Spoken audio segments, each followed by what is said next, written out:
तो हेलो भाई, मेरा नाम है दीपक और मैं आज आपको बताने वाला हूँ प्रकाश का अपवर्त। तो सबसे पहले हम डिफिनीशन को देख लेते हैं। जब प्रकाश की किरण एक माध्यम से दूसरे माध्यम में प्रवेश करती है तो वह अपने मार्ग से विचलित हो जाती है। प्रकाश की इस घटना को प्रकाश का अपवर्तन का। तो अब हम इस डिफिनीशन को इस ग्राफ से कनेक्ट करके देख लेते हैं।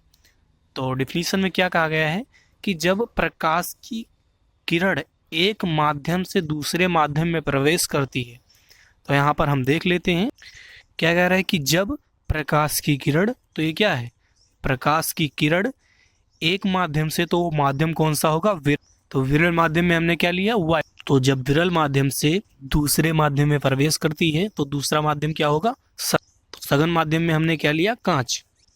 तो जब प्रकाश की किरण एक माध्यम से, ये माध्यम कौन सा होगा, विरल, एक माध्यम से दूसरे माध्यम में, दूसरा माध्यम क्या होगा, सघन, दूसरे माध्यम में प्रवेश करती है तो वह अपने मार्ग से विचलित हो जाती है। तो विचलित होने का मतलब क्या हुआ कि विछड़ जाती है।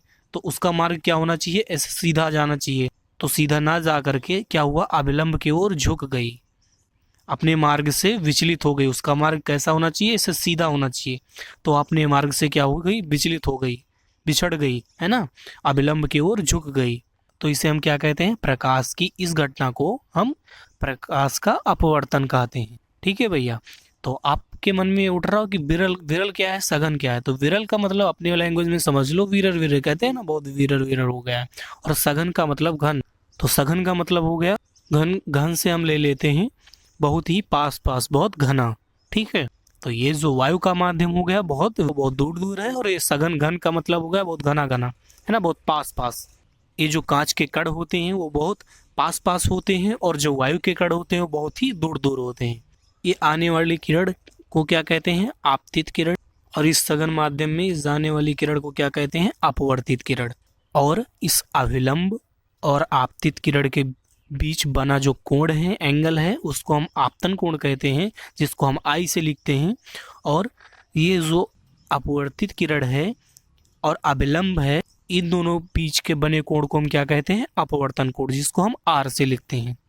और ये जो आपतन बिंदु हो गया, इसको हम इसके नियमों से सीख लेते हैं। थोड़ा इसको हम ऊपर कर लेते हैं।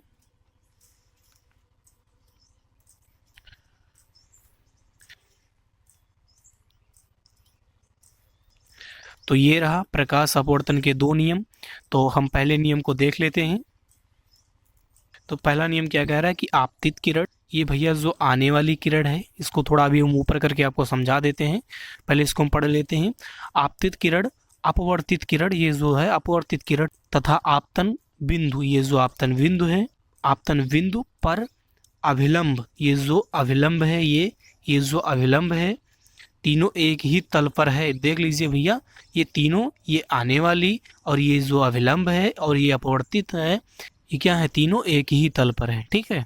ये क्या कह रहा है, पहला नियम क्या कह रहा है कि आपतित किरण, अपवर्तित किरण और अभिलंब, है ना, तीनों क्या है, एक ही तल पर है। तो भाई सही बात है, ये आने वाली किरण इसी तल पर, और ये अविलंब और ये अपवर्तित, ये तीनों एक ही तल पर है। ठीक है, बस यही पहले नियम में कहा जाता है। और दूसरा नियम क्या है, इसको पहले पढ़ लेते हैं हम। किन्हीं दो माध्यमों तथा एक ही रंग के प्रकाश के लिए आपतन कोण की जा तथा अपवर्तन कोण की जा का अनुपात एक नियतांक होता है ना भैया।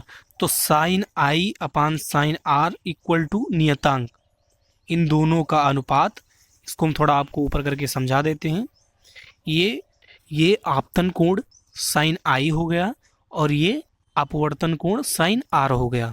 जब इन दोनों को अलग अलग एंगल पे रख के इसका अलग अलग एंगल करेंगे तो इसका भी अलग अलग हो जाएगा। लेकिन जब इन दोनों का रेशियो निकालेंगे तो जो नियतांक होगा वो क्या होगा, तो जो नियतांक निकलेगा वो क्या होगा, वो इक्वल होगा, है ना।